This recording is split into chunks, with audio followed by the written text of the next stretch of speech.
Joe Biden doesn't really need the U.S. military to protect the Kabul airport because the Taliban now have that covered. General Kenneth McKenzie explained this today at a press conference. It was a failure by, the Taliban operate with varying degrees of competence. Some of those guys are very scrupulously good, some of them are not. Now, some of those Taliban guys are very scrupulously good. That was the official word from the Biden administration. Keep in mind what you just heard from the general. He said after the Taliban let a suicide bomber through a checkpoint at the airport that killed 13 Americans. But still, we're going to trust them. The Biden administration trusts the Taliban enough tonight, apparently, to share classified intelligence with them. Again, here's General McKenzie.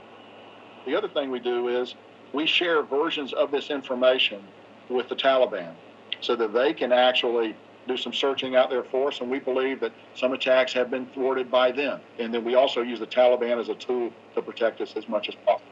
So we share a common purpose. As long as we've kept that common purpose aligned, they've been useful to work with. They've cut some of our security concerns down. So we now share a common purpose with the Taliban. That's the head of the U.S. military telling us that. So naturally, the Taliban are now in charge of protecting our citizens. Hey, America, meet your new bodyguards. Bad news is they're the Taliban.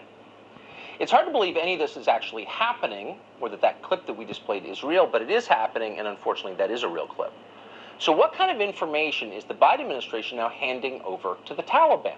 Well, according to Politico, quote, U.S. officials gave the Taliban a list of names of U.S. citizens, green card holders, and Afghan allies to grant entry into the outer perimeter of the city's airport. Wait, what?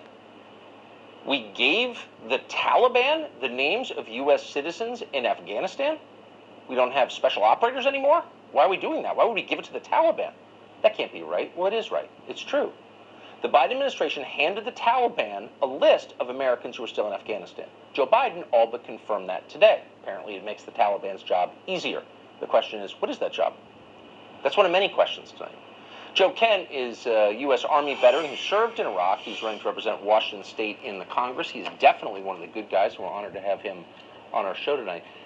Joe Kent, thanks for coming on. You're the first in our lineup this evening, so I'd ask you for your baseline perceptions here. What do you think of what you've seen today?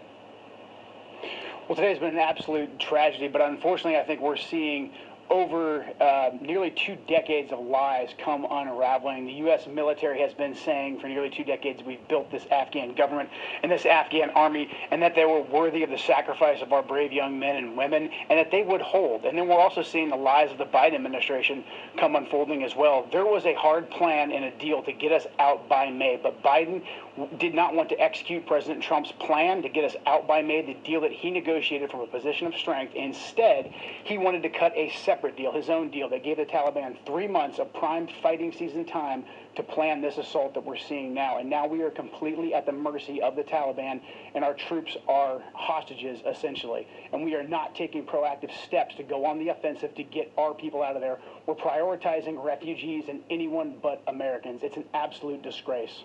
It does seem pretty clear that in a situation like this, obviously it's complex, lots of moving parts. I always give people the benefit of the doubt to some extent because, it's hard. But any normal person who loved his country would say job one is getting our citizens out. That comes before everything else. There's no question. I mean, any normal person would decide to do that. But they haven't. Why? No, that's absolutely correct. The only reason that I can think of is just the culture that the Biden administration has set from day one. They opened up our southern border. They're letting thousands of illegal refugees in that way, illegal immigrants pushed in by the cartel.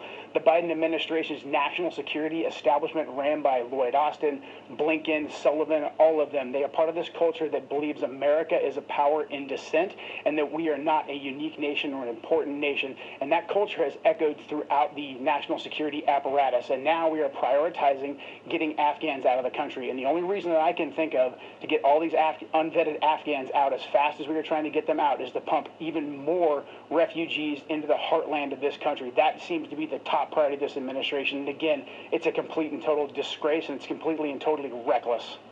So you're part of the despised group that actually fights our wars. Working class kid from the Pacific Northwest. You joined young. You got married. Your wife was killed fighting one of these wars. I mean, how much of their contempt do you feel personally as you watch them make these decisions? I feel an incredible amount of contempt and resentment. So my wife was killed about a month after Trump attempted to get our troops out of Syria the first time. Every time that we attempt to end a war, the military-industrial complex fails catastrophically. Under Trump, they double-crossed him and lied every step of the way to leave our troops in harm's way. He tried to get us out of Afghanistan as well. He finally came up with a deal to get us out in May. The military-industrial complex has now lied to President Biden. They did not prepare us to get out right now, according to Biden's timeline. Biden should have never made that deal. He should have had us out in May. And the military-industrial complex should have not lied to a duly elected president. That's President Trump, not President Biden. They shouldn't have lied to either one, and they should have had a plan to get us out. But it's clear that they didn't. I can feel the contempt. The politicians and the military-industrial complex, the unelected bureaucrats, they treat us just as cannon fodder to make their political gains. And we do not have to take that anymore. This is our country, and we need to start taking it back. It's all crumbling apart right now. The illegitimacy of the Biden administration and the illegitimacy of our permanent ruling class. Man, you're making me upset just hearing those words, because